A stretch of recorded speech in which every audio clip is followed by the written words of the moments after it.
Bonjour. Alors aujourd'hui deuxième vidéo sur 3 à propos des groupes de papier peint. Ce que nous allons faire aujourd'hui, c'est dans cet épisode, c'est déterminer en fait les groupes de papier peint. Nous allons tous les voir passer en revue, mais nous n'aurons pas la preuve que la liste est complète. Donc pour l'instant, nous ne voyons plutôt des exemples de groupes de papier peint, et ce seront donc la liste de tous les exemples en fait que l'on va voir.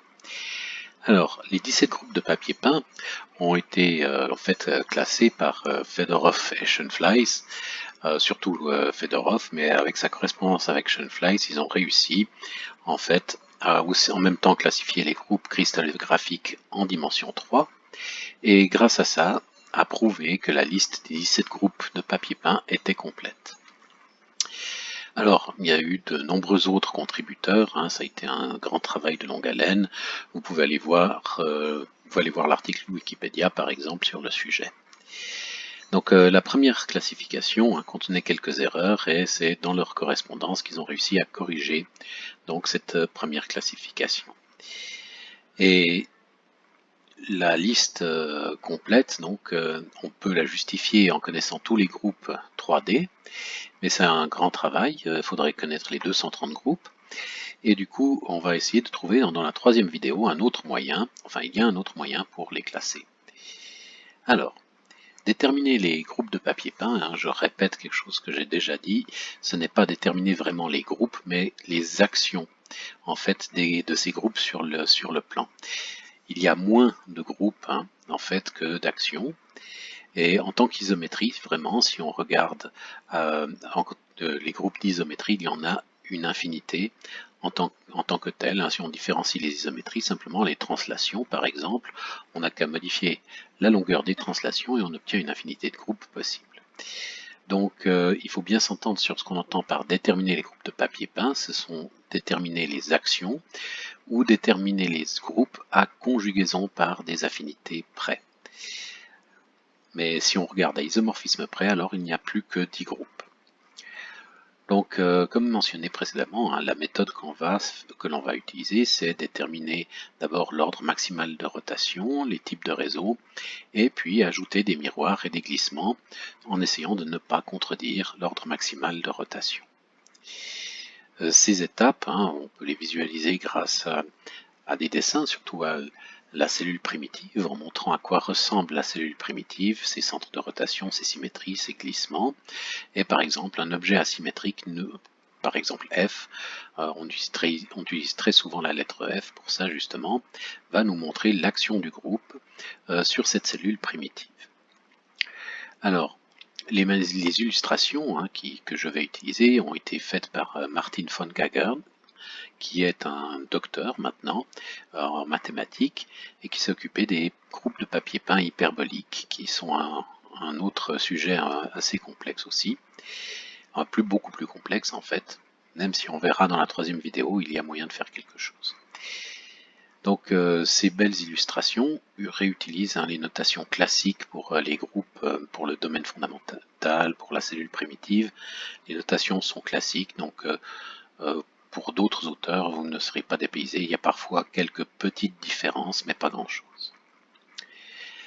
Nous utiliserons aussi la notation de Conway pour les groupes, qui est une notation extrêmement pratique, et en fait on verra dans la troisième vidéo que c'est peut-être le meilleur point de vue.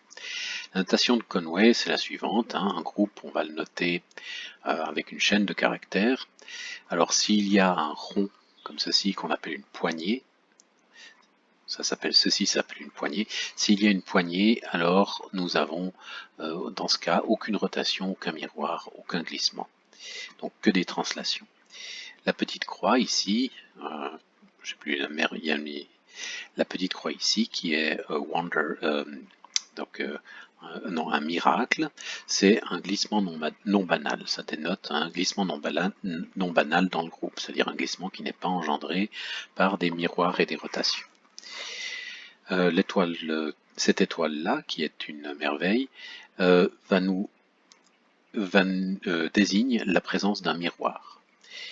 Et la lettre n, enfin le nombre n, disons, s'il est situé avant l'étoile, cela nous donne l'ordre des rotations qui ne sont pas sur un miroir, et après l'étoile, l'ordre des rotations qui sont sur un miroir.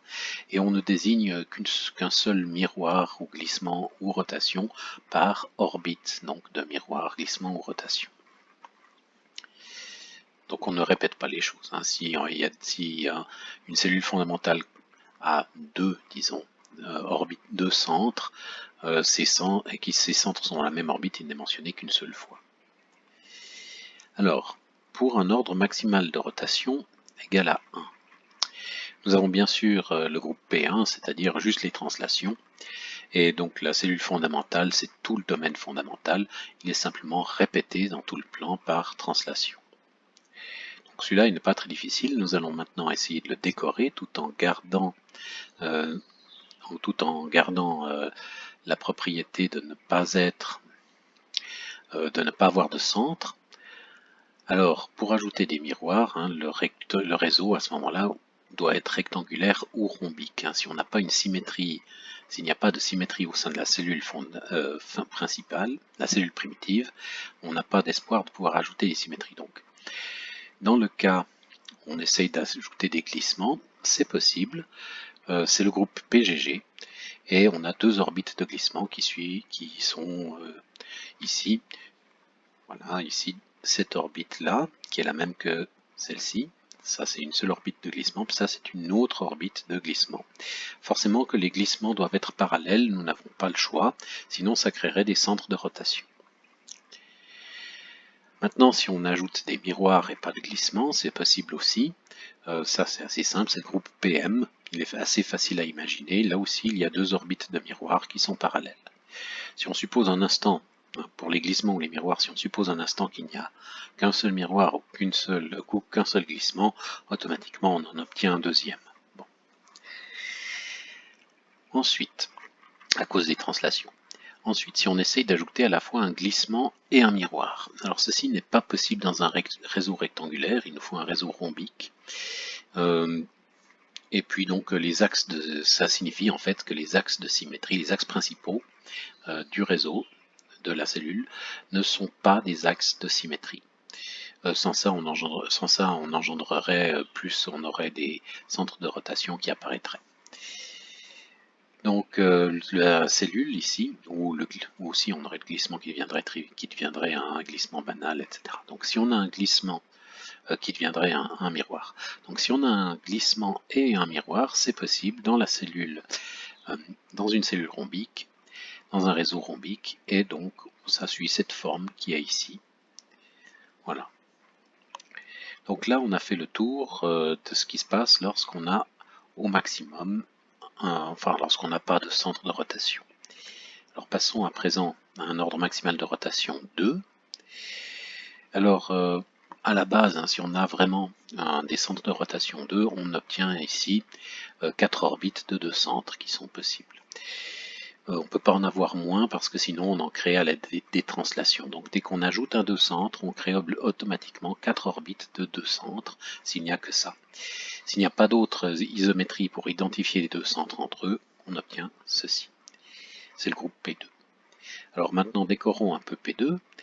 Si on ajoute un glissement sur un centre, cela entraîne la présence d'un miroir. Alors c'est quelque chose qui est assez facile à vérifier, mais bon, passons pour l'instant, quand on verra la cellule, nous verrons qu'en effet c'est le cas. Alors, pour avoir un glissement sans miroir, puisque un glissement sur un centre entraîne un miroir, pour avoir un glissement sans miroir, ceci n'est possible que si le glissement ne passe pas par les centres. Du coup, c'est réalisable sur les réseaux rectangulaires, c'est le groupe PGG. Il contient deux orbites de deux centres et deux orbites de glissement qui sont perpendiculaires entre eux. Pour avoir un glissement qui passe par un centre, alors automatiquement on a un miroir qui lui est perpendiculaire et qui ne va pas passer par les centres, sinon le glissement redeviendrait lui-même un simple miroir. Donc ça c'est le groupe PMG qui est réalisable sur un réseau rectangulaire et qui contient deux orbites de centre, deux orbites de glissement, mais une seule orbite de miroir. Maintenant, si un glissement passe par un centre et que le miroir passe aussi par un centre mais pas le même, il y a un second miroir qui apparaît dû à la présence du deux centres, et on peut réaliser ceci comme le groupe CMM, donc sur une cellule centrée, et donc on obtient ici deux orbites de miroir, deux orbites de glissement et trois orbites de centre. Et finalement, dans le groupe P2, quand il y a des deux centres, il est aussi possible d'avoir des miroirs sans glissement aucun. Alors c'est le groupe PMM qui est réalisable sur un rectangle et qui est illustré à côté ici. Là nous avons 4 orbites de centre et 4 orbites de miroir. Pour la rotation, pour un ordre maximal de rotation 4, alors il va falloir travailler sur un carré, il n'y a pas d'autre possibilité. Et si on reprend donc ce qu'on a fait sur le cas d'ordre maximal 2, qu'on pourrait voir comme un cas particulier de ceci, il ne peut pas y avoir de glissement sans miroir. Donc, on pourrait ne pas avoir de glissement du tout ni de miroir. À ce moment-là, c'est le groupe P4 qui contient deux orbites de 4 centres et une orbite de 2 centres. C'est une extension de P2, on peut vraiment voir P2, voir ceci comme un cas particulier de P2. On ajoute un peu, on augmente l'ordre de rotation de certains deux centres. Alors s'il y a un miroir, à cause de la présence d'un 4 centres, il y a forcément un second miroir qui lui est perpendiculaire. Alors ceci n'est possible que s'ils vont se croiser, ces deux miroirs, sur un 2 centres ou sur un 4 centres. Alors s'ils se croisent sur un 2 centres, s'il n'y a pas de miroir sur un 4 centres donc, il y a un second miroir qui lui est orthogonal, et on a des glissements aussi, deux orbites de glissement, du coup une seule orbite de miroir, une orbite de 4 centres et une orbite de 2 centres. C'est le groupe P4G, et qui est une extension de PGG. PGG ceci est un cas particulier de PGG avec un ordre de symétrie supplémentaire. Et maintenant, si on a un miroir sur un 4 centres, alors automatiquement, on a plein de miroirs qui existent sur ce 4 centres. Il y a un angle demi-droit en fait entre deux miroirs autour d'un 4 centres. Nous avons du coup des miroirs aussi aux deux centres qui sont perpendiculaires entre eux. Un glissement qui est dû en fait au miroir et aux translations et aux rotations. Il y a plusieurs façons de le voir, ce glissement, plusieurs façons de l'obtenir. Donc on obtient ici le groupe P4M. Alors maintenant nous avons fait le tour en fait des groupes avec un ordre maximal de rotation 4. Donc on connaît 1, 2, 4. Maintenant passons à 3. Donc un ordre maximal de rotation 3. Donc n'avoir que des centres et rien d'autre, c'est possible sur un réseau hexagonal. Donc c'est le groupe P3. Et voici le groupe P3, il aurait 3 orbites de 3 centres. Et il ressemble à ça. Alors maintenant, si on veut ajouter des glissements, alors ça entraîne l'existence d'un miroir aussi, comme dans les cas précédents. Et l'axe du glissement doit passer par le milieu du domaine de P3, du domaine fondamental qui est ici. Il y a deux possibilités pour avoir un glissement, soit il passe par les milieux des côtés, soit il leur est perpendiculaire tout en passant par le milieu de la cellule. Dans ces deux cas, les glissements vont provenir en fait des miroirs. Et la question ici, puisque la cellule est constituée de 3 triangles équilatéraux,